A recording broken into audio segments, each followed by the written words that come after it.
So welcome to Aim Higher Washington's What You Need to Know, the FAFSA Simplification Act training. My name is Christina Winstead. I use she, her pronouns, and I'm the Associate Director for College Access Initiatives at the Washington Student Achievement Council.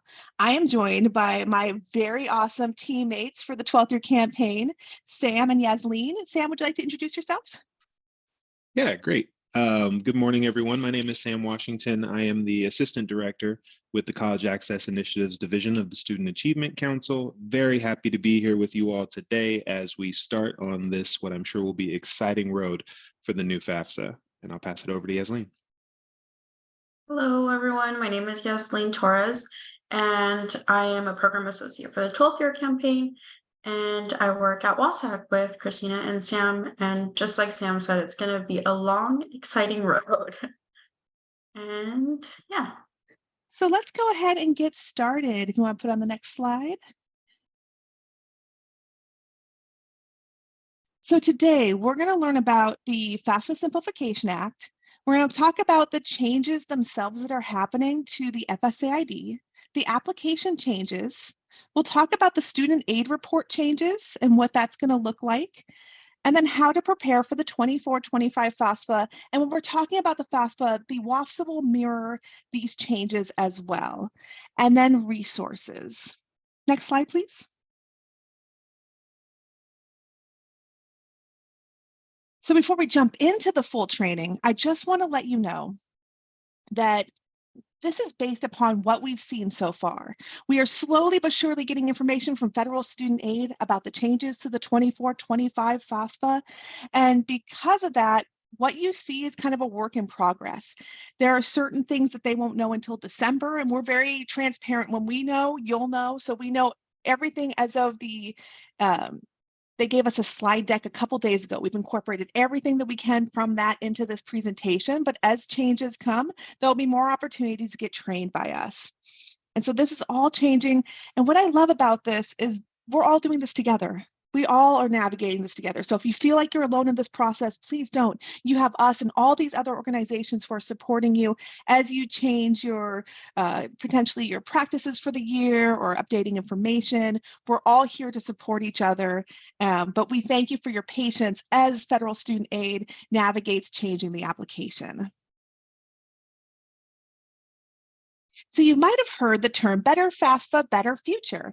Better FAFSA is the campaign to communicate the changes that have come from the Simplification Act, for the FAFSA Simplification Act. And so this is really a federal student aid campaign to increase knowledge, to provide support and resources. And so a lot of the resources you're going to see will say Better FAFSA, Better Future. So let's talk about the Simplification Act. So the Simplification Act, the FAFSA Simplification Act, really is one of the largest overhauls in the history of the FAFSA. The FAFSA form is going to change, as well as the needs analysis. There's going to be policies and procedures that are changing. It is a huge opportunity for us to really embrace how they're going to overhaul this application with the intention to make it easier for the applicants, for our students. So I always want to say this, there's so many changes that we're going to navigate, but for especially our seniors, this is the first time they've ever seen a FAFSA typically. And so they don't know the difference between the old FAFSA and the new FAFSA. So for them, it's going to be like, oh, this is my financial aid application. But for us, it's going to be a little bit harder as we change how we talk about different definitions and things like that. So I always want to start with that mindset that for students, this will potentially be an easier process, a shorter process, and hopefully have more accessibility for students and their families. Next slide. So the Simplification Act, so I'm a big old financial aid nerd. I want you to have like the language from the Simplification Act so that you can, if you want to deep dive into it over a cup of tea like I have, feel free to. There are two pieces of legislation that were enacted to make these changes, the Future Act and the FAFSA Simplification Act. The Future Act really changed how the IRS can import data into the FAFSA, and we'll talk about that. It's going to be, instead of the data retrieval tool, we have an easier way to be able to import more information from the IRS. And then the Simplification Act was passed in December 2020, And it was supposed to be enacted last year, but there was a 1-year waiver to push it to the 24-25 FAFSA cycle. And so there were some practices that were enacted previous years, and the rest of them are all going to be enacted this year. And this was to reduce the number of questions in the application itself from about 108 questions to somewhere around under 40 questions, I would say, typically for a student to complete. So I'll pass it over to Sam, who's going to talk about the FSA ID changes. Thank you, Christina. So when it comes to the changes to the new FAFSA, the first thing that we want to touch on is the change in accessing the actual application itself, which is where the FSA ID comes in. The changes that we're going to cover here briefly are the two-step verification process and the backup codes for added security, the change to who needs an FSA ID in order to fill out the application, and then the process for those applying for an FSA ID without social security numbers. So let's dive in. So the first thing that we want to mention is that the FSA ID is now required for everyone that will be applying for or that will be engaging with the FAFSA application online through the studentaid.gov website. The FSA ID must be verified before students and contributors being the new designation for like parents who are adding information to the FAFSA. But students and contributors both need FSA IDs and need them to be verified before they can use it to actually fill out information on the FAFSA application. This process can take from 1 to 3 days. I'm sure that depends on the level of traffic, how processing is going. And so as you all are starting to gear up into the fall where you would normally have students doing the actual FAFSA application, this is a good time to get them started on creating their FSA IDs.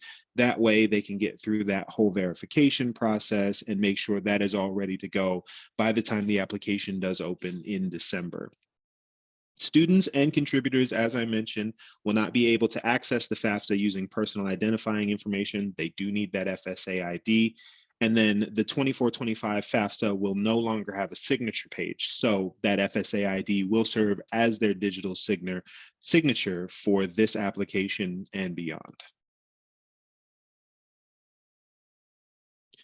So one of the few changes that are happening for the FSA ID specifically is an improvement to security. I think it is par for the course for a lot of digital platforms nowadays to have these authentication steps, so that way security is improved, especially with something like the FAFSA or any sort of financial aid application. There is a lot of personal private data that needs to be secure. And so that's where multi-factor authentication comes in. Students and contributors alike will provide a text message, number, and email, or use an authenticator app to make sure that there's that extra level of security provided. Go on to the next slide. Every person will be required to set up a multi-factor authentication as they're setting up their FSA ID account. And then the additional step or the additional layer of security there is the inclusion of the one-time passcode, which I'll jump into in the next slide.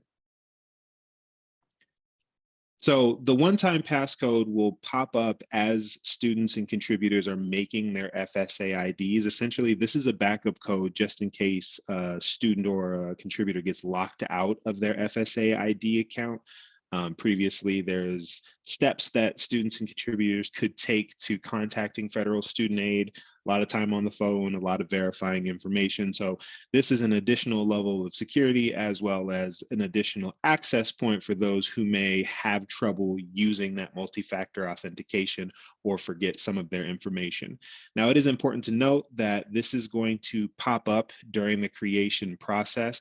So you want to make sure as you're working with your students, as you're working with your families, that they write down this backup code and keep it somewhere safe, maybe in a password password vault that they keep on their phone, maybe a notebook that they have secured information tucked away in a desk, but they'll want to keep this backup code just in case. This is a process that students and families will go through every year, but it's kind of an annual thing. So a lot of time passes before they may need this information again. So it's important that they tuck this away and make sure it's somewhere that they can get back to it as their students are continuing, or even they themselves go through their education career and access their FSA ID. Now, this has been a big topic of conversation for this change in the FAFSA. For those without an Social Security number, what will the process be like for them to get an FSA ID? Well, Federal Student Aid is developing a process for people who do not have Social Security numbers in order to set up the FSA ID. There hasn't been much information or a timeline shared on what this process will look like. As Christina mentioned right off the bat, we will make sure as we are learning about these new processes, these new functions that FSA ID, or excuse me, Federal Student Aid is setting up, we'll be sure to share that information out with all of you. But there is, we know, a verification process that will be established that looks very similar to a TransUnion identity verification process in order for those without FSA IDs to get one. The good part, or the silver lining that is in there about this verification process, is that it will remove that 1 to 3 day waiting period that typically needs to happen once an FSA ID is signed up for. Once they do that kind of identity verification, they will have access to their FSA ID and be able to use it immediately. So that is one of the good sides about this new updated process for those applying for an FSA ID without a Social Security number. And this is where I'll bounce it back over to Christina to dive into some of the application changes that are coming up. Thank you, Sam.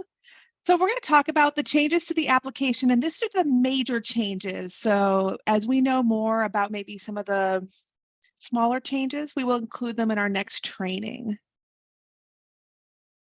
So we're going to talk about, I know this is a lot, and if you have some like emotional support chocolate, I usually when we do trainings, I provide chocolate, but we're virtual right now. So like all I can send you is my undying gratitude and occasionally hold a basset hound up. These are the changes we're going to talk about.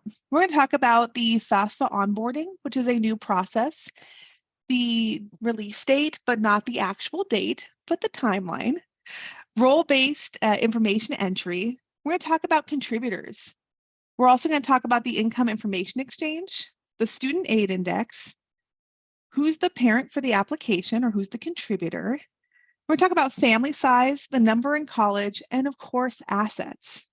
So these are the sections that have changes. You can see here, this is the landing page for the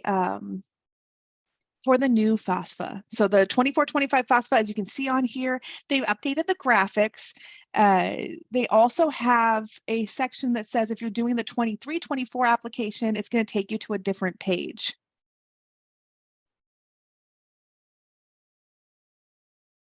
So when the student and the parent, both of them, when they start their portions of the application, and we'll talk about that role definition here in a second, when they start their application for the first time, it's going to take them through an onboarding process. The onboarding process walks them through a video that talks about the financial aid application. It also talks about what to do next and also where to go if they have questions. So it's typically, it's like 4 sections where they have to go through the onboarding process. And it's not just the student, it's also the parent.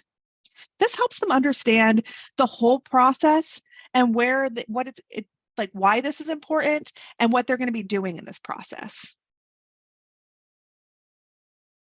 Okay, so for 24-25, it will be the only year that they are not releasing the FAFSA and then of course the WAFSA as well. They will not be coming out in October. So my pumpkin spice and everything nice analogy doesn't work this year. So it's more of a peppermint mocha situation, as I'm calling it.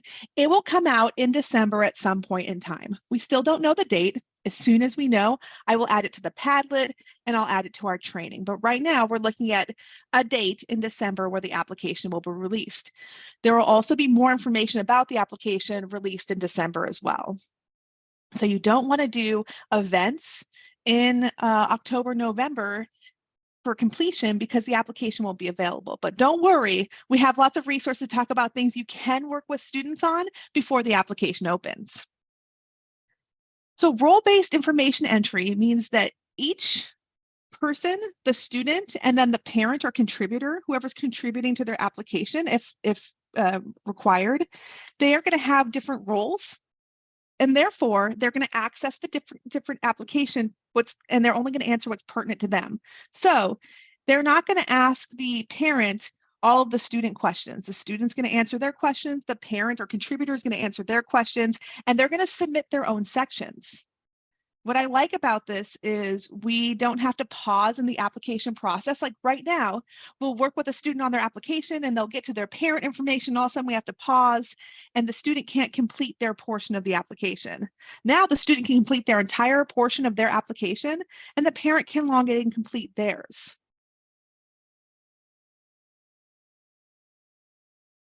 I like this as well. Both the student and the contributor or parent can be in the application at the same time. So you can just put them on 2 different computers and they can work on that application at the same time. Because they're doing role-based information, there's no longer a save key. So the students will not have to worry about trying to get that save key information to the parent. The contributor and the student both have to log in using their FSA ID.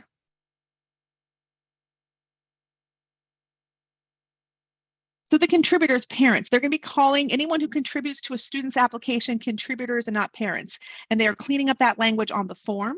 So you'll see the word contributor and just know that they mean typically for our dependent students is going to be their parent. A contributor also can be a student's spouse if they are independent.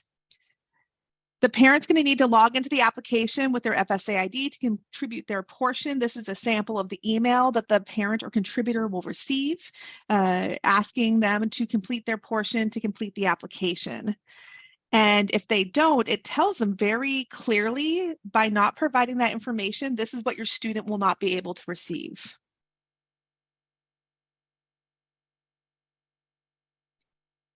So students are going to be asked to enter personal information about their parents in order to invite them to complete their FAFSA. This means they're going to have access to their name, their date of birth, their social security number if applicable, and their email address. It doesn't have to be the email address that they've used for their FSA ID. The student will invite the parent, and so the student will invite the parent. If the parent does not touch the link for 45 days, then unfortunately, the student has to go back in and re-invite that parent, that contributor, to complete the application. And for contributors, I do see a question about if the student's independent and married, they can't apply without their spouse completing part of it. It depends on if they've filed, how they filed their taxes. If they've filed separately and they're married, then the spouse is going to be requested to provide information. So the income information exchange, remember the data retrieval tool, and you'd have to put in the information that's exactly listed on the taxes. And if there was an extra space on there, it was really challenging because it had to exactly match up as listed on the taxes. That is no longer the case. We are actually going to be using an information exchange with the IRS. So the Federal Tax Information Exchange, what'll happen is the student and the contributor will have to provide consent that federal student aid can receive information from the IRS. There are limited options for those who are unable to use this tool, but there still will be a way to manually enter information, especially for non-tax filers. Even if you're a non-tax filer, you're going to have to give consent to transfer information over from the IRS, which includes the non-filing status. So this is going to replace the DRT. Next slide, please. So again, this is what it looks like. And I will say on this portion, when it talks about providing consent, they are listing everything that's coming over from the IRS, and it's a very long page. It's very wordy, and it's got a lot of legal language in it, so it can be kind of challenging. I encourage parents, students, those who are going to be consenting to this to Give them time to read through it if they would like to. I know sometimes students will just click through everything, consent, approve, but it may take a little bit longer if parents want to read through how their information is used. Then if there's no information on file, it's still going to pass that. It's going to pass that information through. So the EFC, the expected family contribution, is going to be replaced with the student aid index. It's a different methodology to determine the need for aid. So this new formula will show financial need. What I like about this is that they can have a negative SAI. So for students who are experiencing poverty, we know that a 0 is a 0, but I've had families say like, but we're overdrawn, and how do we calculate these things? And 0 is 0, but now they'll be up to a negative $1,500 SAI. It doesn't mean that students are automatically getting $1,500 more, but it means it can show that need for students. And then keep your questions coming in the chat. We'll make sure we answer them all at the end. But if you have any questions, please feel free to put those in the chat. Okay, who's the parent? So who's going to be the contributor for the application? It is no longer defined as the primary custodial parent. The new definition is the parent that provided greater portion of the student's financial support. So this means that students might have to provide information for a household they don't reside in. There is a parent wizard, and we did see it at a conference a couple weeks ago, where it's going to ask the student questions about their family situation to see which contributor is going to be providing that information.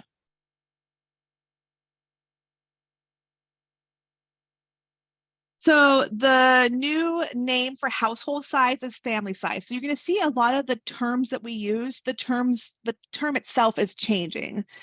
And so this is going to be determined by the number of exemptions that are claimed on the federal tax return, and that's imported through the IRS. But families will still have an opportunity, if situations have changed, to be able to change that number and provide feedback on that number. So they can actually modify it to correct it, just in case it's not accurate from their 2022 taxes this upcoming year.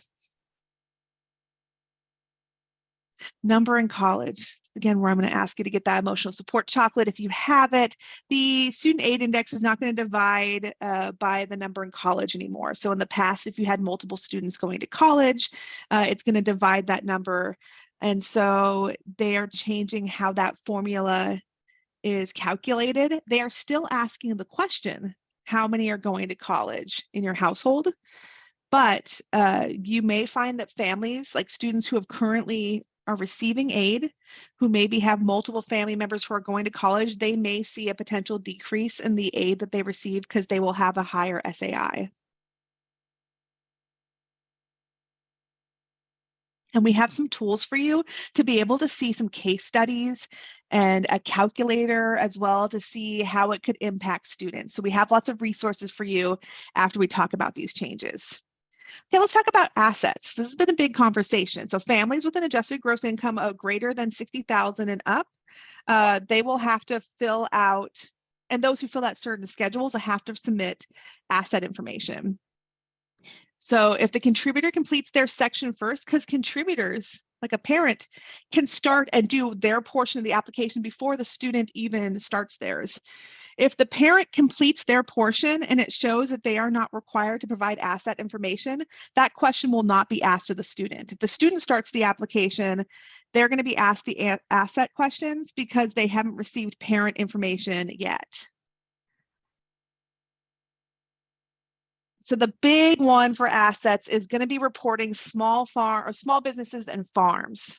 We are waiting to get more guidance about this in a Dear Colleague letter. We're hoping to see something this month from federal student aid that's going to give us some guidance on how they're going to report small businesses and family farms and what those terms mean. So we're really waiting to get more information. There is, next slide. There is proposed legislation in the House and Senate right now to reinstate the waivers from the past. And so those exemptions We're waiting to see if the traction on those to see if there would be any movement in those bills, but I've listed the bills here for you. If you're a big dork like me, you're going to want to read through them because it's interesting to see who's concerned about the impacts and the language in the bills. So there's going to be more languages available. So the form is going to be available in English and Spanish, but there's going to be translation support services through their contact center for 9 additional languages.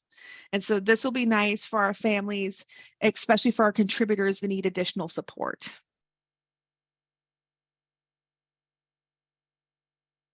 Other changes, students can list 20 schools on their FAFSA.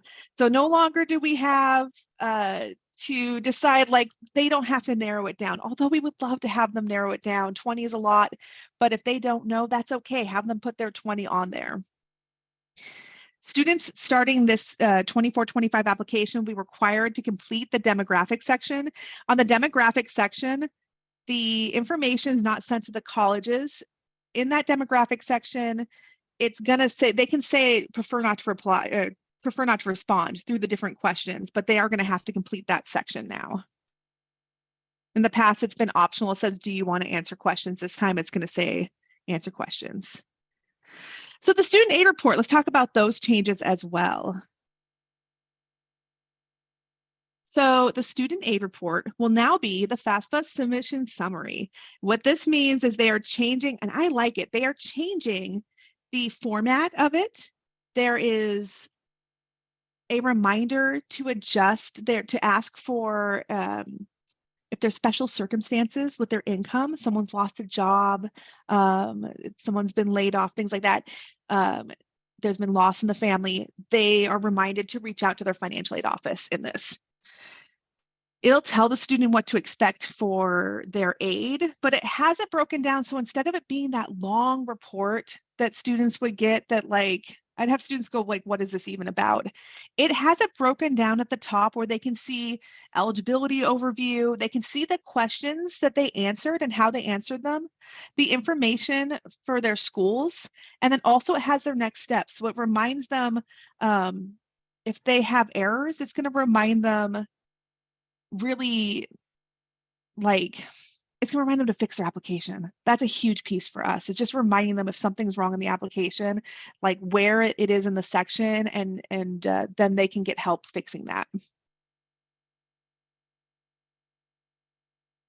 So once they go into their form answers, they can see on here where the errors are, and then they can start a correction.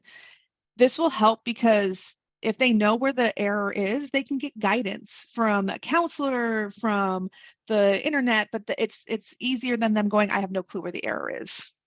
So it'll be easier for counselors and those supporting students. So please feel free to put your questions because we will answer all of your questions at the end. And I'm going to pass it off to Yasmin to talk about how to prepare for the 24-25 FAFSA and WAFSA, and also some resources available to you. All right. Well, now that we've listened to all the changes, don't be scared because we have plans for you or resources that you could use.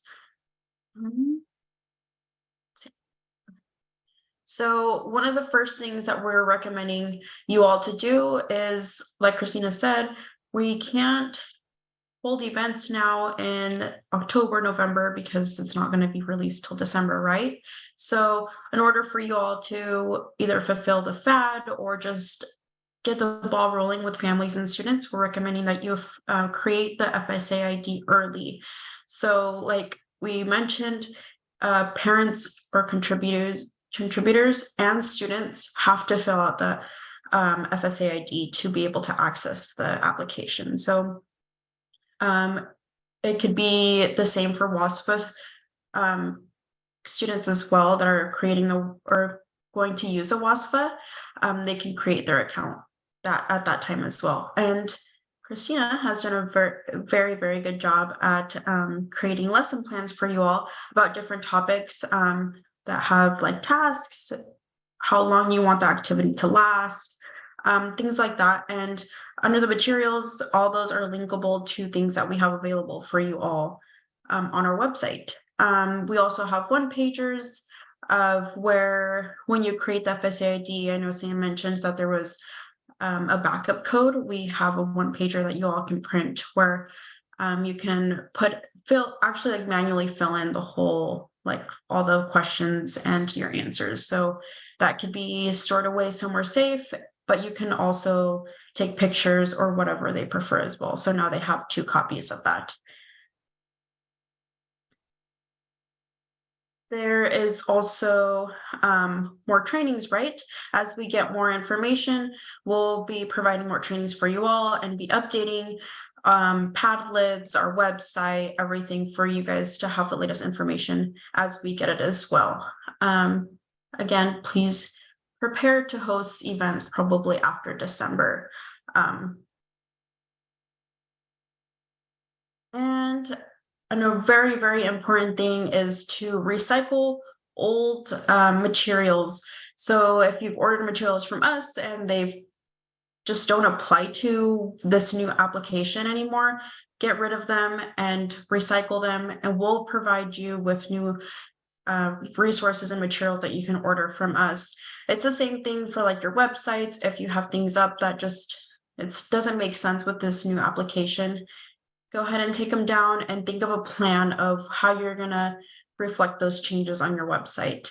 Also think about if you have returning FAFSA filers, how that's going to be different and how might you go around that, right? So there's going to be the returning and the new. How are you going to figure that out, create a plan, and provide that? So here's some resources. So this whole slide deck that we put together, all the screenshots came from this slide deck from the Federal Student Aid. So if you all want to see like the entire slide deck that we got from them, this is the link. And again, we're going to drop the page with all the links in the chat. So you don't have to worry about trying to write it down. And we'll again be providing more trainings. We've added a FAFSA Simplification tab to our AIM Higher Washington page. So if you are just like in a month from now, like, hey, have they updated anything? You can go to that tab and we'll be updating as we know as well. And then Federal Student Aid also has a couple of resources. They have a toolkit where they kind of just go over what the FAFSA Simplification Act is, what they're trying to achieve. They also have fact sheets. I know they have like the SAI fact sheet and some other things that they've made changes on, and they're slowly, I think, releasing more fact sheets as we go. So here's the SAI fact sheet that I was talking about. And it just kind of gives you like a deeper dive of what we were talking about, but more explanation. And then they also are going to have the FAFSA demo system. So this will be released the Sunday before the application opens. So we're not exactly sure, but sometime in December, be on the lookout for this. And then you can kind of go through the application and kind of see what is expected or what you find is going to be challenging for your students, and kind of have a plan of what you are going to be able to do or find additional resources that you might need for your events in the future. NCAN also provides a lot of training and resources. So if you go onto their website, it will show you the Better FAFSA related trainings and dates. And what's cool about this, it's like not just NCAN trainings, it's any organization that's doing training about it, they put it on there. So we can see August 16th is You Aspire, and then August 17th, the FSA is going to do a demo. So this is a really cool resource, and their presentations are very nice as well. They also have other little links with definitions and toolkits as well. All right. There's also NASPA that provides a lot of resources. This is kind of the methodology of what it would be, kind of how this new FAFSA is going to affect student eligibility and how it's going to be determined in this new FAFSA. So there's this. There's case studies of what it looked like for students in the past applications, kind of how it's going to look like now based on their circumstances. These are really nice and really cool to look at, just when you're like in doubt, like, is this really even going to do anything? I really liked these case studies, and it just kind of brought to light the changes and how it's going to help our students. And here's the calculator that Christina was talking about.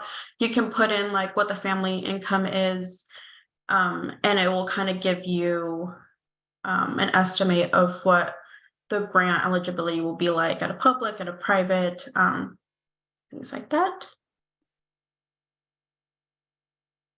And then, of course, our resources.